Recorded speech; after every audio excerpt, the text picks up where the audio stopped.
In this video, I'm showing you the best diet for breast cancer. Whether you've just been diagnosed, are in cancer treatment, or even years out from your diagnosis, you need to be strategic about your nutrition. Here are what foods to include to help prevent a cancer recurrence, and more importantly, what foods to avoid. But when you ask your oncologist about what foods to eat or what foods to avoid after cancer, they say, just eat healthy or eat whatever you can. But what does this mean? This advice is so vague, it's impossible to follow. Plus, you probably thought you were eating healthy before cancer and you were still diagnosed. Should you just go back to eating the way you did before cancer?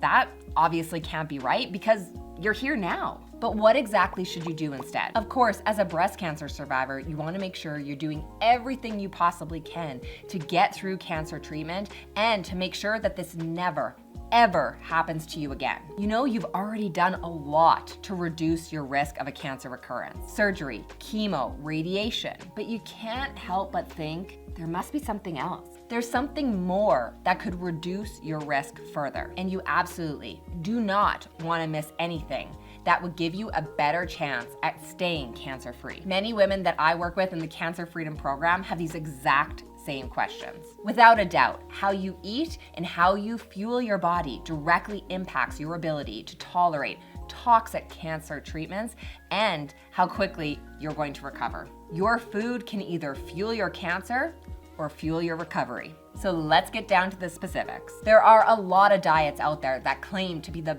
best diet for breast cancer survivors. So what is the science-backed truth? There's a lot of debate as to whether the Mediterranean diet, the keto diet, or eating vegetarian is the best diet for breast cancer survivors. There is a clear winner, but it's not what you think. Let me start with the worst diet for cancer survivors, the keto diet. Now, the keto diet might be a good fit for some people, but it is not the right fit for cancer survivors. That much is very clear. Cancer survivors need to be eating plant-forward. This means that the majority of foods should be from plant-based sources, fruits and vegetables, but this does not mean you need to eat vegetarian or vegan. You can still include some animal protein in your nutrition while still eating plant-forward. This is where the keto diet goes all wrong. The keto diet places a heavy importance on protein and fat. This means that individuals are typically eating higher amounts of animal-based proteins to hit these targets. The keto diet would also discourage you from eating fruit,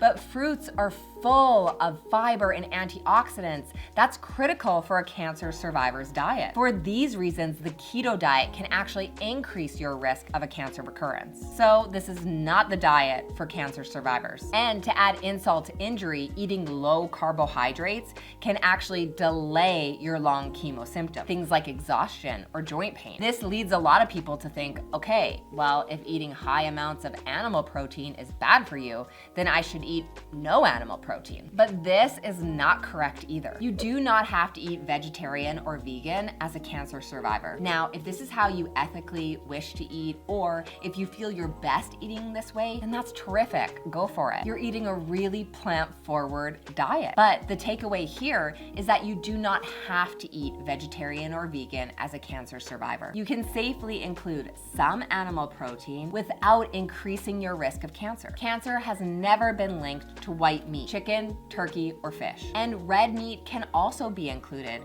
but it should be limited to just a couple times a week. So that leaves the Mediterranean diet. Now, if you're looking for fad diets for cancer survivors, then the Mediterranean diet is the closest, but it's still not quite right. Let me explain. The Mediterranean diet focuses on lean protein and lots of veggies. It's actually a pretty good fit for cancer survivors, but there are a few key pieces missing here. What's really missing from the Mediterranean diet is how much protein, carbs, and fat you should be eating for your specific needs. As cancer survivors, we have pretty clear guidance in terms of how much protein, carbs, and fat you should be targeting as a cancer survivor. This is what's really going to help your cancer remission and recovery. But how we determine how much protein, carbs, and fat you specifically should be eating, well, that's a little bit tricky. This actually needs to be individualized to you and your unique body. There's actually no quick or easy equation that you can just use to estimate this. When I do this for the women I work with in the Cancer Freedom Program, I actually use a combination of 3 different equations plus a 3-day assessment to best estimate your specific need. That's exactly what I'm doing right now for you. Click the link below to find out more about how I do that and the Cancer Freedom Program. Without specific macronutrient targets, it's actually difficult to fully and completely recover from cancer. And the problem is that most people actually get this wrong. They're either overeating or undereating, or their macronutrient split is more appropriate for the everyday Jane or Joe and doesn't take into consideration that they actually survived cancer. Big mistake. You absolutely need individualized macronutrient targets, so click the link below to find out more. But in the meantime, here's how I want to get you started. I'm going to give you very specific guidance into what types of foods you should be including in your nutrition as a breast cancer survivor. First is how to build your plate. If you visualize your plate, I want you to divide it into sections. Half your plate should be low starch veggies, things like beans, peas, broccoli, or cauliflower. A plate of veggies is gonna be a lot of vegetables. You may have to work your way up to this volume, but there's a few reasons why I'm targeting this. The first is I want to increase your fiber. We know from countries that eat higher amounts of fiber that they naturally have lower cancer rates. Well, I want that for you too. The second thing is that I want to increase your antioxidant levels, and the best way to do that is to eat more veggies. Now, you may have been told to avoid antioxidants during your cancer treatment. And this is true if you're taking supplemental antioxidants. If you're taking vitamin C or vitamin A, these things should actually be avoided during your cancer treatment. This is because there's actually literature to show that taking antioxidant supplements during cancer treatment actually reduces the effectiveness of chemotherapy. Scary, right? If you're getting this toxic chemotherapy, you want to make sure it's got its best shot at working. So avoid antioxidant supplements if you're in treatment. But eating antioxidants through your nutrition is safe. The dose of an antioxidant that you get through food is much lower than the dose you get from a supplement. Eating antioxidants in your food does not interact with chemotherapy. Now, I want a quarter of your plate to be lean protein. This could include things like chicken or turkey or beans or fish. We want to make sure you're eating to adequate protein levels. This is very important for cancer survivors, and most cancer survivors are not getting enough. And the last quarter of your plate should be carbohydrates. This can be something like rice, whole wheat pasta, or sweet potatoes. You can see how this plate is laid out, and the focus is really on plant-forward eating. Okay, but now that you know how to build your plate, let's add in a few more things that are known to lower your risk of cancer recurrence. Start including more beans and legumes. Beans and legumes have consistently been shown to lower your risk of cancer or a cancer recurrence. But the problem is that so few people consistently eat beans or legumes. This could include things like black beans, chickpeas, edamame beans, lentils. They're so high in fiber, and they're such a great way to lower your risk of cancer recurrence. They're also really easy to cook with. Try adding black beans to a salad or having hummus with your veggies. I want you to start by including beans or legumes in your nutrition at least 5 times a week. I know this sounds like a lot, but once you get it into your diet, then it'll become so easy. Plus, this is actually gonna lower your risk of cancer. Okay, so now that we've talked about the foods that you should include in your nutrition, let's talk about the foods you should avoid. These foods are all things you should minimize in your nutrition. Before we get into this, I want you to know something very important. None of these foods are completely off limits. As cancer survivors, we often have food rules really pushed upon us. We're often told by people who have never had cancer that we should stop eating sugar or meat or dairy, but none of that is true. You have to be cautious about the food rules that are pushed on you as a cancer survivor. Now, if you want to have any food occasionally as a cancer survivor, go for it. The focus here is to minimize the frequency in which you eat some of these foods. If you can lessen the amount you eat, then you're lessening your risk of cancer.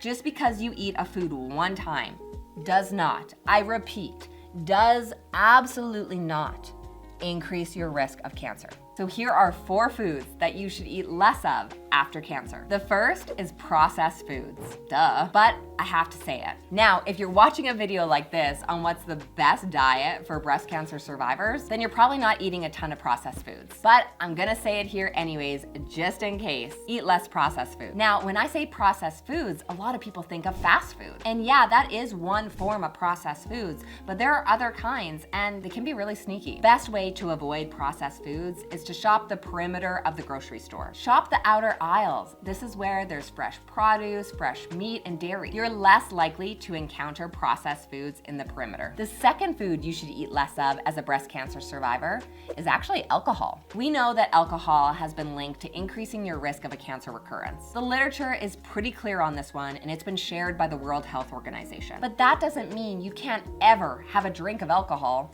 ever again. If you want, have a glass of wine with your girlfriends or a drink on New Year's Eve. Go ahead, but we do want to just minimize the amount you drink. We know that breast cancer survivors who drink on average about 1 drink a day increase their risk of a breast cancer recurrence by about 9%. This is compared to women who have less than a half a drink a day, and they increase their risk of a breast cancer recurrence by about 4%. This is exactly why women who I work with in the Cancer Freedom Program may occasionally choose to drink alcohol. I just suggest that they keep it to less than 3 drinks per week. Less than 3 drinks per week will increase your risk by about 4%.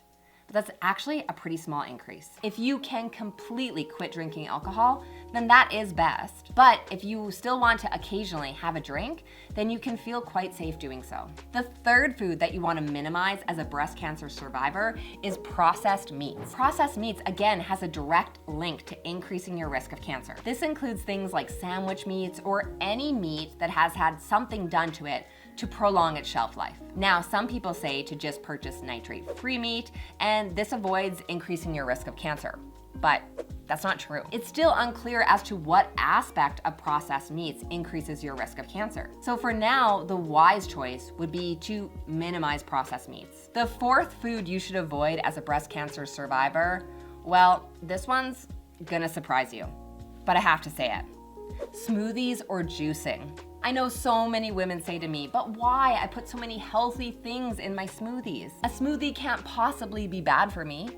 But let me explain. Most women actually end up gaining weight during breast cancer treatment. There's a common misconception that you'll actually lose weight, but that's not true. About 60% of women end up gaining weight during or after cancer treatment. There are many reasons for this: emotional eating, steroids, lack of exercise, surgery restrictions. But the result is that you do end up gaining weight. Now, we do know that women who maintain their weight during treatment actually have better outcomes. This means that your cancer treatment can work better if you maintain your weight throughout. This means that you don't want to lose weight or gain weight during your treatment. But smoothies and juicing, that's a quick way to get an excess of calories. Anytime we drink calories, we can actually consume more before we feel full. It's easy to drink something through a straw and get it in liquid form. But the problem is that you actually do not need more calories during your cancer treatment. Because of all of these factors, you're actually more likely to gain weight,